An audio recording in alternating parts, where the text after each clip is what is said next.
दोस्तों, आज के युग में आपको अनेक प्रकार के कथावाचक गुरु के रूप में मिल जाएंगे, परंतु वास्तविक जो सच्चा गुरु होता है उसकी पहचान क्या है? वास्तव में संत मत ने और शास्त्रों में गुरु बनने का वास्तविक अधिकार किसको दिया है? आज भाग 4 आएगा। क्या गुरु के बिना हमारी मुक्ति संभव है या नहीं? गुरु की महिमा भगवान से भी अधिक बताई गई है, पर यह महिमा उस गुरु की है जो शिष्य का उद्धार कर सके। भगवान ने गीता में बताया है कि जो समीप आई हुई मृत्यु से नहीं छुड़ाता वह गुरु नहीं है, वह सज्जन नहीं है, वह पिता नहीं है, वह माता नहीं है, वह इष्ट देव नहीं है और वे पति नहीं है। इसलिए संतों की वाणी में भी आया है कि चौथे पद चीने बिना शिष्य करो मत कोई।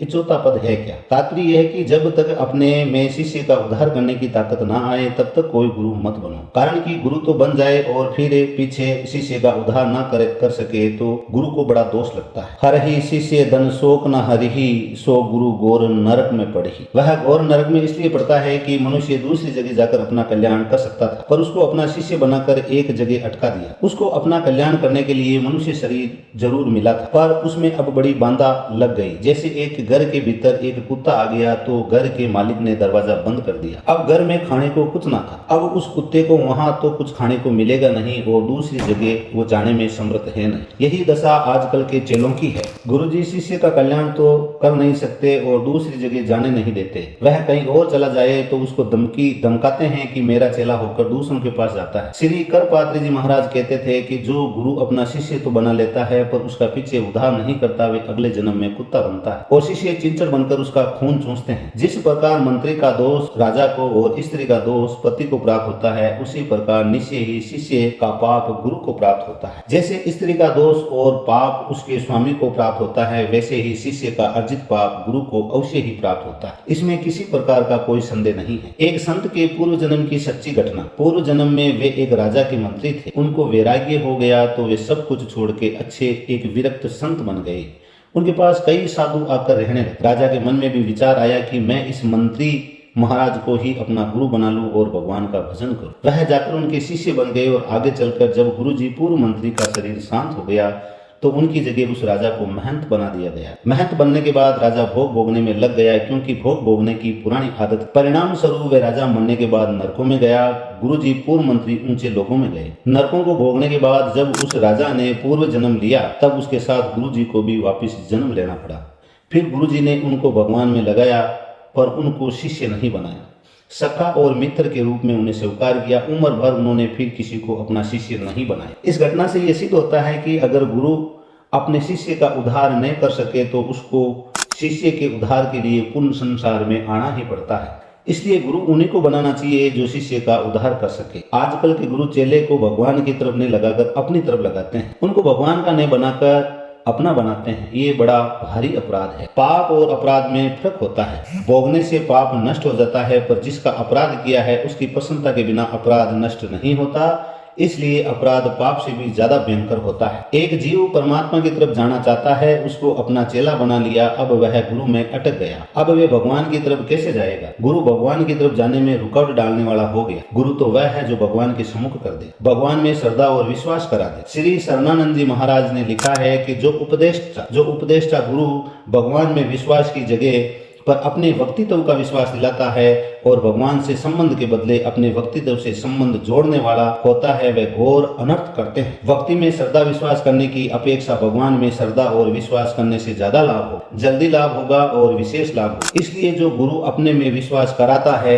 अपनी सेवा करवाता है, अपने नाम का जाप करवाता है, अपने रूप का ध्यान करवाता है, अपनी पूजा करवाता है, अपनी जूटन देता है, अपने चरण धुलवाता है, वह पतन की तरफ ले जाने वाला होता है। ऐसे गुरु से हमें सावधान रहना चाहिए। जीव भगवान का ही अंश होने के कारण मनुष्य मात्र का सदा से ही भगवान के साथ घनिष्ठ संबंध है। ये संबंध स्वतः और स्वाभाविक है, बनावटी नहीं है। परंतु गुरु के साथ जोड़ा गया संबंध बनावटी होता है। बनावटी संबंध से कल्याण नहीं होता, प्रत्युत बंधन होता है, क्योंकि संसार के बनावटी संबंध से ही हम बंधे हुए हैं। आप विचार करें, जिन लोगों ने गुरु बनाया है, क्या उन सब का कल्याण हो गया?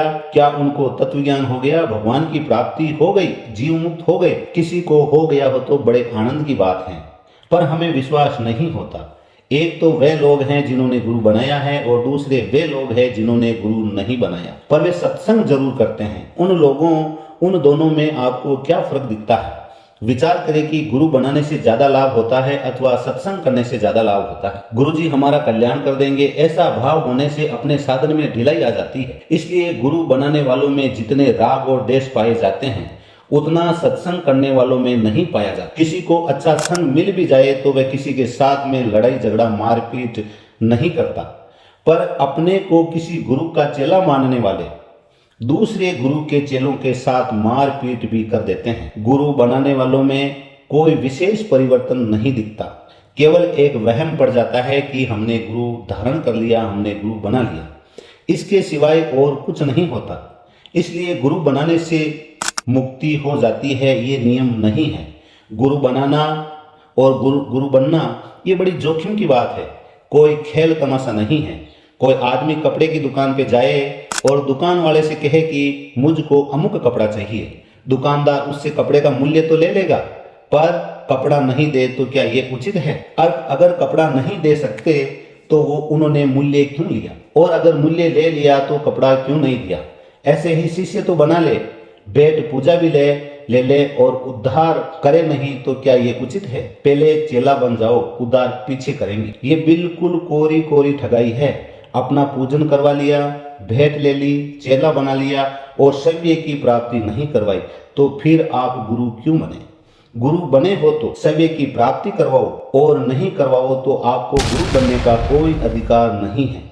अगर चेले का कल्याण नहीं कर सकते तो उसको दूसरी जगह जाने दो। खुद कल्याण नहीं कर सकते हो तो फिर उसको रोकने का क्या अधिकार है? खुद कल्याण करते नहीं और दूसरी जगह जाने देते नहीं तो बेचारा शिष्य का तो नाश निश्चित है। उसका मनुष्य जमे निर्थक कर दिया है, अब वे अपना कल्याण कैसे करेगा? इसलिए जहां तक बने गुरु शिष्य का संबंध नहीं जोड़ना चाहिए। गुरु शिष्य का संबंध बिना जोड़े संत की बात मानोगे तो लाभ होगा, और नहीं मानोगे तो नुकसान नहीं होगा। तात्पर्य है कि गुरु शिष्य का संबंध ने जोड़ने में लाभ ही लाभ है, नुकसान नहीं है। परंतु गुरु शिष्य का संबंध जोड़ोगे तो बात नहीं मानने पर नुकसान होगा। कारण कि अगर गुरु असली हो और उसकी एक बात भी टाल दी, उनकी आज्ञा नहीं माने तो वे गुरु का अपराधी होता है, जिसको भगवान भी माफ नहीं कर सकते। भगवान शंकर के क्रोध से तो गुरु रक्षा कर सकता है, पर गुरु के क्रोध से भगवान शंकर भी रक्षा नहीं कर सकते। इसलिए सब प्रकार से पर्यतन पूर्व गुरु की आज्ञा का उल्लंघन ना करे। राखे ही गुरु जो कोप विदाता, गुरु विरोध नहीं कोई जग त्राता। आज के युग में सच्चे गुरु की दुर्बलता क्यों नजर नहीं आती? शिष्य के धन का हरण करने वाले गुरु तो बहुत है, पर शिष्य के हृदय का ताप हरण करने वाले गुरु बड़े दुर्लभ है। सच्चे संत की दृष्टि प्राणियों के हित की तरफ होती है, उनको अपनी तरफ खींचने की नहीं। वह न तो किसी को अपना चेला बनाते हैं, न अपनी टोली बनाते हैं और न किसी से कुछ लेते हैं। वास्तव में सिर्फ और सिर्फ जीवों का कल्याण कैसे हो इस तरफ दृष्टि रखते हैं, और केवल शिष्यों के लिए ही नहीं परंतु प्राणी मात्र के कल्याण के लिए भगवान से प्रार्थना करते हैं। कारण कि वे भुगत भोगी होते हैं, अतः वे जानने वाले होते हैं कि संसार में कितना दुख है और संसार से संबंध विच्छेद करने में कितना सुख है। इसलिए वे चाहते हैं कि दूसरे लोग भी संसार के दुखों से छूट जाए और सदा के लिए परम सुख का अनुभव कर ले। इस जमाने में सच्चे संत महात्मा देखने को नहीं मिलते। सच्चे महात्मा पहले जमाने में भी बहुत कम थे, वर्तमान में तो विशेष कम हो गए। वर्तमान में तो गुरु बनने का एक पैसा एक व्यापार सा बन गया है। चेला इसलिए बनाते हैं कि अपनी जीविका चलती रहे, अपनी मनमानी होती रहे, अपनी मान बढ़ाई, शरीर का मान और नाम की बढ़ाई होती रहे, अथवा खुद का स्वार्थ सिद्ध होता रहे। यही भाव चेलों का होता है। गुरु लोभी, शिष्य लालची, दोनों खेले दाव, दोनों डूबे बिना अनुभव, बैठ पत्थर की नाव। आजकल नकली चीजों का जमाना है। ब्राह्मण भी नकली, क्षत्रिय भी नकली, वैश्य भी नकली, शूद्र भी नकली, ब्रह्मचारी भी नकली, गृहस्थ भी नकली, वानप्रस्थ भी नकली, साधु भी नकली, यहाँ तक कि साग सब्जी फूल पत्ती मिर्च मसाले दूध आदि सभी नकली चीजें मिलती है। हर चीज नकली है तो गुरु असली कहां से होगा? मिथ्या रंभ दंभ रति जो ही, जा कहू संत कहू सब कोई, निराचार जो श्रुति पत त्यागी, कलजुग सोई ज्ञानी सुबिरागी। साधु होने मात्र से कल्याण नहीं होता। मैं दास भी साधुओं की शरण में उनका शिष्य बनकर करीबन 12 से 15 साल हो गए हैं, और इसलिए अपना कल्याण चाहने वालों को किसी मनुष्य के फेर में नहीं आना चाहिए। साधु होने से कल्याण नहीं होता और न ही शिष्य होने से कल्याण होता है। इसलिए अपना कल्याण चाहने वाले को किसी मनुष्य के फेर में नहीं आना चाहिए, किसी को गुरु नहीं बनाना चाहिए। वास्तव में कल्याण, मुक्ति, तत्वज्ञान, परमात्मा की प्राप्ति गुरु के अधीन है। अगर बिना गुरु बनाए तत्वज्ञान नहीं होता तो सृष्टि में जो सबसे पहला गुरु रहा होगा उसको तत्वज्ञान कैसे हुआ होगा। अगर बिना किसी मनुष्य के गुरु बनाए उसको तत्वज्ञान हो गया तो इससे सिद्ध हुआ कि बिना किसी मनुष्य को गुरु बनाए भी जगत गुरु भगवान की कृपा से तत्व ज्ञान हो जाता है। ये बहुत ही आपके जीवन में परिवर्तन लाने वाला प्रश्न है कि अगर बिना गुरु बनाए तत्व ज्ञान नहीं होता। कोई कहता है कि भाई गुरु बनाने से ही हमारा मार्ग का अनुसरण होगा, तभी हम पूर्ण परमात्मा को प्राप्त हो पाएंगे। तो एक प्रश्न सामने वाले गुरु से करो कि अगर गुरु बनाने से हमारा कल्याण होगा तो इस संसार के अंदर जो प्रथम व्यक्ति रहा होगा, अगर बिना गुरु बनाए तत्व ज्ञान नहीं होता तो सृष्टि में जो सबसे पहला गुरु रहा होगा उसको तत्व ज्ञान कैसे हुआ होगा। अगर बिना किसी मनुष्य को गुरु बनाए उसको तत्व ज्ञान हो गया तो इससे सिद्ध हुआ कि बिना किसी मनुष्य को गुरु बनाए भी जगत गुरु भगवान की कृपा से तत्व ज्ञान हो सकता है। गीता जी में भी बताया है कि मैं अपने भक्तों का योग से खुद ही करता हूँ। हे अर्जुन, तू ही तेरा मित्र है, तू ही तेरा शत्रु है। अपनी आत्मज्ञान में रमण करने वाले योगियों के लिए भी संसार में कोई कर्तव्य क्रम लागू नहीं है। परंतु आजकल तो ऐसी प्रथा चली है कि पहले चेला बनो, गुरु मंत्र लो, पीछे फिर उपदेश देंगे। ऐसी दशा में गुरु बनाने पर चेले की बड़ी दुर्दशा होती है। भाव बैठता नहीं है, लाभ भी दिखता नहीं है, भीतर का भ्रम भी मिटता नहीं है और छोड़कर दूसरी जगह भी जा सकते नहीं। अगर मुझसे कोई सहमति ले तो मैं कहूंगा कि सत्संग करो और जितना ले सको उसका लाभ लो, पर किसी को गुरु मत बनाओ। जहां से अच्छी बातें मिले वहां से उनको लेते रहो और जहां अच्छी बात ना मिले वहां से चल दो। गुरु बनाकर बंधो मत। मधु का लोभी भ्रमर जैसे एक पुष्प से दूसरे पुष्प की ओर जाता है, ऐसे ही ज्ञान का लोभी शिष्य एक गुरु से दूसरे गुरु की ओर जाए। गुरु बनाने के बाद आगे जाकर न जाने क्या दशा होगी। मेरे से ऐसे कई आदमी मिले हैं, उन्होंने अपनी दृष्टि से अच्छे गुरु बनाए हैं पर पीछे उन पर अश्रद्धा हो गई। जो अपना कल्याण चाहता है उसको किसी से भी संबंध नहीं जोड़ना चाहिए। संसार से संबंध जोड़ने वाला अपना ही कल्याण नहीं कर सकता, फिर वे दूसरों का कल्याण कैसे करेगा। आजकल असली गुरु मिलना बड़ा कठिन है। जो ठीक तत्व को जानने वाला हो ऐसा देखने में नहीं आता। जो सभ्य तत्व को नहीं जानता वे शिष्य को क्या बताएगा।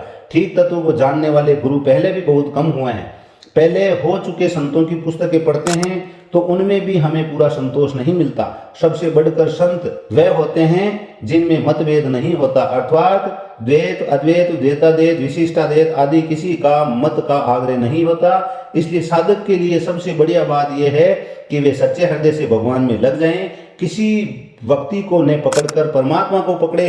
भक्ति में पूर्णता नहीं होती, पूर्णता परमात्मा में होती है। हम सच्चे हृदय से परमात्मा के सम्मुख हो जाएं तो वे योग, ज्ञान, भक्ति सब कुछ दे देते हैं। गीता जी में 10 के 10 और 11 के 11 में बताया कि उन नित्य निरंतर मुझ में लगे हुए और प्रेम पूर्व मेरा भजन करने वाले भक्तों को मैं वह बुद्धि योग देता हूँ जिससे वो मेरी प्राप्ति हो जाती है। मैं उन भक्तों पर कृपा करने के लिए उनके स्वरूप में रहने वाले मैं उनके अज्ञान जनित अंधकार को ज्ञान रूप दीपक के द्वारा नष्ट कर देता हूँ। तो ये भाग 4 समाप्त हुआ और भी बीच में दूसरे हमारे विषय पर चर्चा होती रहेगी।